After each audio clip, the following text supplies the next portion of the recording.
What kind of mind goes to a place? I mean, I can see somebody saying, you know, you got too much time on your hands to be thinking about stupid stuff like that. And yet, here we are. And it's throwing everything into a tailspin. Everything. We've got McCarthy. Joe Biden won't talk to him about raising the debt ceiling, about trying to put some limits on spending. Are we going to have a government default now? Is there going to be a government shutdown?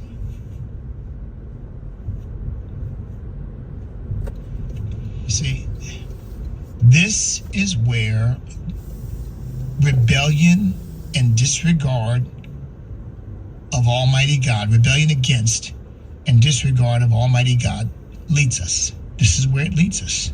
To chaos, to anarchy, to instability. And by the way, this is the tip of the iceberg. Because, of course, the Great Tribulation is talked about in the book of Revelation will be a time of natural and spiritual cataclysmic upheaval. But that's where we're going.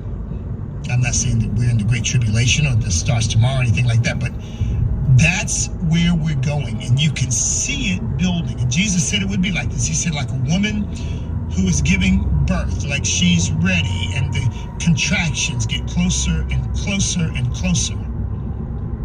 In fact, the Bible uses that in Romans chapter 8, verse 31, I believe it is, says the whole earth groans in travail, waiting for the adoption of the sons of God. Or maybe it's Romans 1:31. Waiting for the adoption of the sons of God. It's groaning, it's writhing, it's you know, it's convulsing, if you will. And that's what we see going on.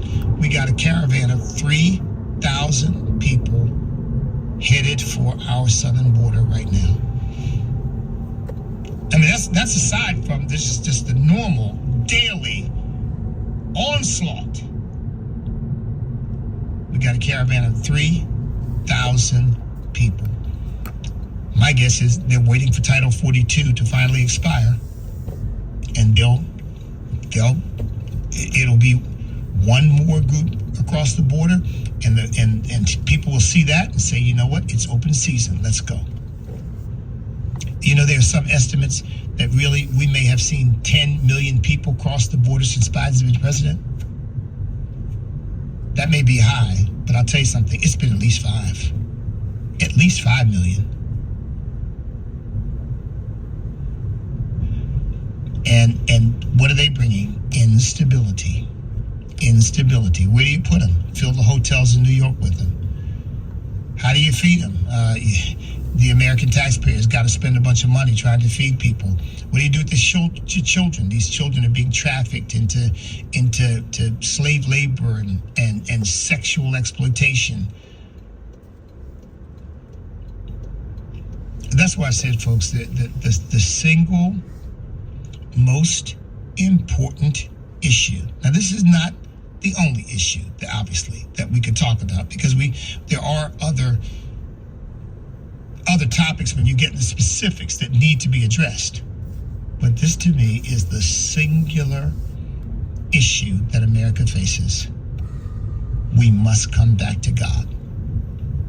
Are we going to be a godly nation or a godless nation? It's really just that, plain and simple. And it's obvious, isn't it, that the Democrat Party and the left has made up their minds that they want us to be a godless nation. They want no reference to God. They won't even acknowledge God when they quote the Declaration of Independence. They leave out, we are endowed by our Creator, and they just want to say we're endowed. They don't want to say endowed by whom. The only God they will accept is a God that's made in their own image. It's okay to acknowledge a God who supports abortion. It's okay to acknowledge